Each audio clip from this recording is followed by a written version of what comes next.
author of 7, count 'em 7, New York Times bestsellers.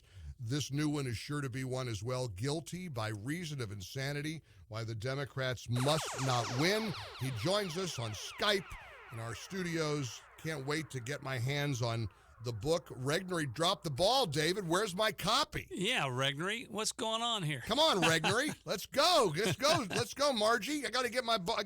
Well, listen, I can't. It'll be the first thing I'm going to read when it finally shows up because I'm, just what I've read about your book affirms what I say almost every day. Yeah. I veer from saying they're crazy, they're nuts, we're in lunacy right now, to Newt Gingrich's very somber, advisory that they're very serious. They're dangerous. Oh yeah. They know exactly what they're doing, David. There's no question about it. And this canard, and by the way, thanks for having me on. You're great. My pleasure. Been good friends a long time. Sure. I so respect what you do and your stands and your boldness. And the thing about the Democrats, people will say there's a schism in the Democratic Party, and the old guard just wants to tamp down the newbies, AOC and the Quad. That's not true. The truth is they're all radical leftists. The old guard is trying to pretend they're not, but now they've been forced out of the closet. This is a blessing for us and for Trump and for the world, for Americans, because their true colors are exposed. They're willing to say anything. Look at Biden, the chameleon. He'll say whatever he needs to say. He's going to out-socialize the others. One candidate will say, I'll kill the babies in the womb up to the point of birth. The next one will say, no, we'll kill them even after they're born.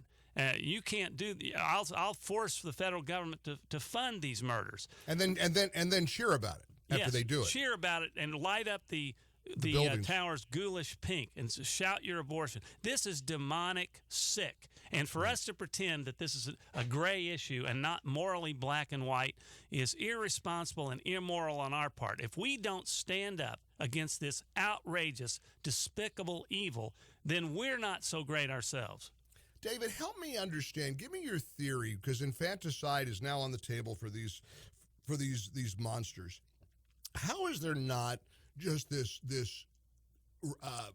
cacophony of objection to such barbarism? In other words, don't normal Americans see that and say, what in the heck are these people thinking, that not only do they advance infanticide, but they celebrate it? Of course you're right about the degree of evil that it is, but why do the American people, normal, average people who may not even be paying all that close attention to this, how do Americans not just revolt against this insanity? Well, I think they've convinced, the left has convinced the rank and file Democrat that conservatives are evil, that they're racist, they're the worst kind of garbage who have no compassion, so we're not sincere about anything. And so it's a question of who's more evil or what's more evil. And they've kind of numbed them. We've been numbed in our culture to believe that the unborn is not a human life. And now, by the way, the left, who used to say it wasn't a life and we had to keep it safe, legal, and rare. And by the way, why would you keep something rare if it was a clump of cells? But now they're admitting that it's a life and saying they have every right to murder it anyway. And, the interesting thing now is the overwhelming majority of Americans only favor abortion during the first trimester. The Democratic Party stands for killing the babies all the way through, as we talked about. They're way out of phase with the majority vote. So once the majority of voters get the truth, I think we're really have a leg up on this issue. That's one of the reasons for my book, and I'll shut up, is to educate people or give ammo to our side to help educate people about just how venal the leftist agenda and policy positions are. Please don't shut up. Boy, we need you now more than ever. I mean, you're a voice of clarity, and you always have been, but we need this now more than ever. And David, I'm convinced that when we give them enough time, you know the old saying about give them enough rope? We give them enough time, they'll start admitting what we've been accusing them of all along. For example, look at the topic of the deep state. There was no deep state. There's no deep state. I mean, I even have colleagues. I've been on stage with friends and colleagues. Oh, there's not really a deep state.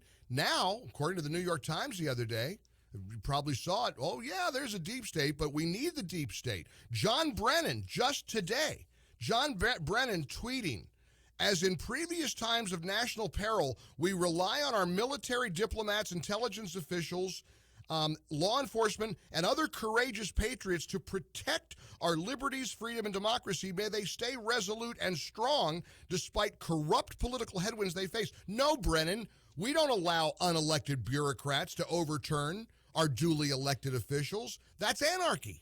Completely. And they've come out of the closet on socialism. They're outright in favor of socialism anymore, which will impoverish and enslave us just like it has every other place in the world. They're fully race conscious, color conscious. They've rejected Martin Luther King's legacy of trust. Right. Of judging people by the content of their character, not the color of their skin. They're for segregation now. They're full-blown crazy on gender, embracing gender ideology, which says, insanely, I might add, that there's no that sex isn't determined biologically, but by how one identifies.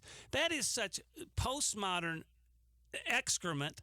Nobody in their sane mind can accept the fact that there is no difference between a man and a woman, or that you can voluntarily change your sex, even through a surgical procedure, which does not change how your DNA is encoded. It's just one crazy thing after another. Sometimes the craziness is so blatant.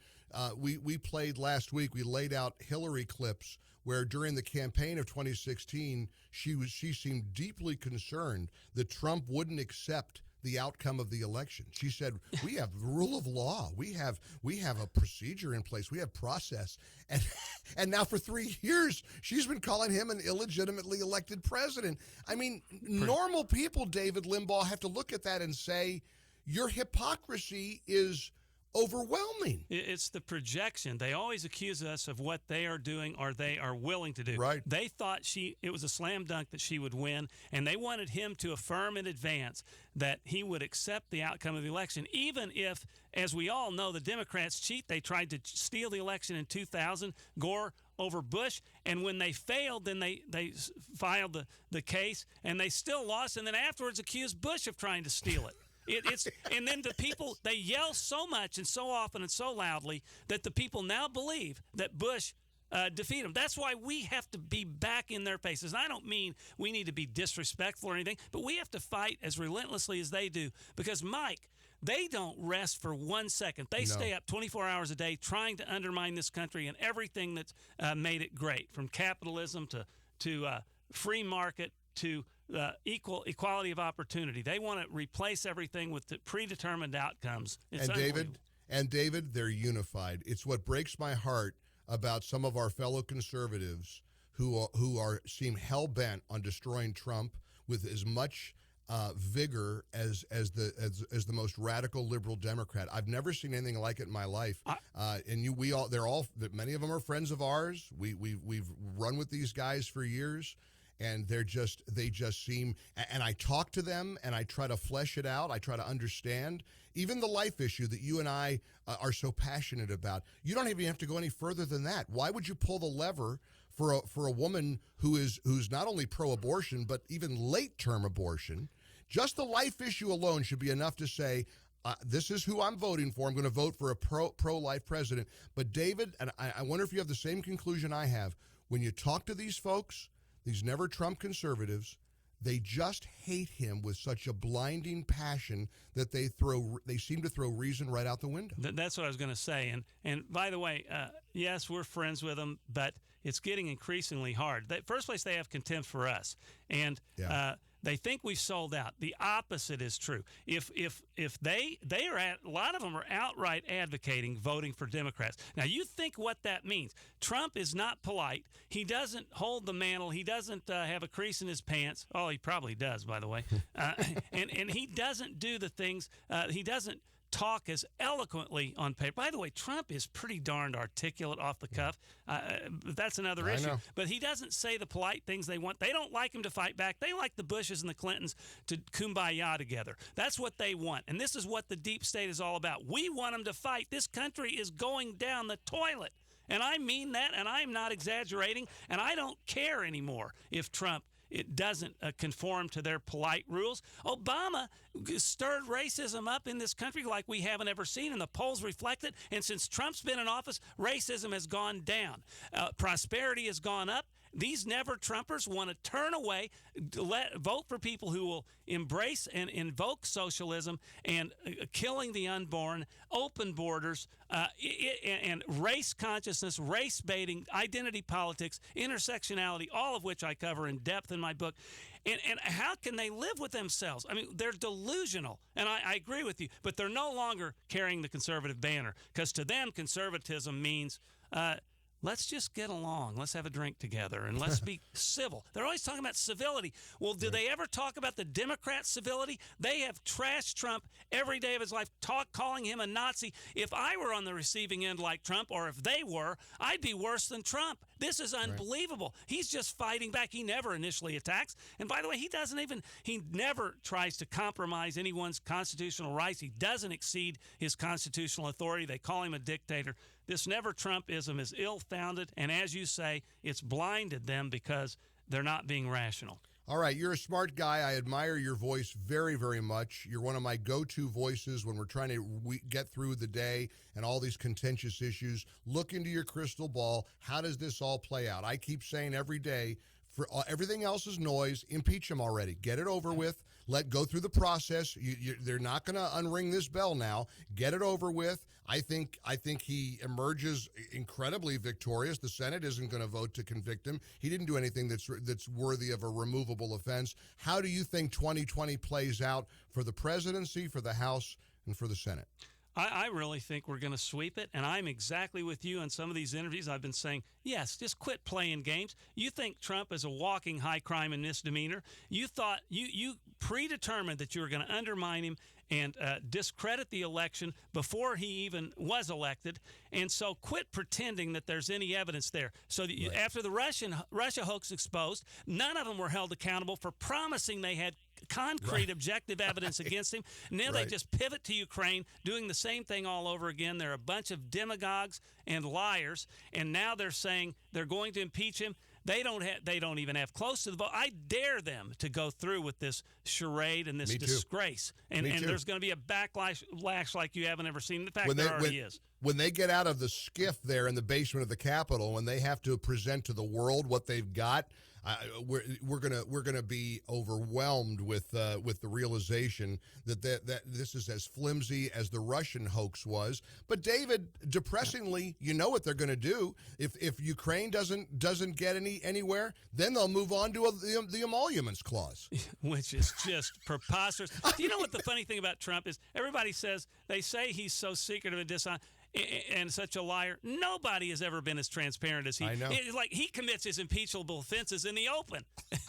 I mean, it's like he doesn't think he's just Trump. He's just being open, and he'll think through things. Talk. I'm just telling you. I think the guy is basically honest. He'll exaggerate and do all this, but boy, is he standing up for America, and is he bullish on America, patriotic and fiercely so. And people are, at least enough of us are still around to know that this is the greatest nation in the history of the world precisely because of the liberties the Constitution guarantees through limited government. Trump does not violate those processes of limited government, those constitutional restraints. The left is totalitarian, tyrannical. They will violate every possible rule and the rule of law in order to get him out. And then when they govern, these are the people you got to watch out for.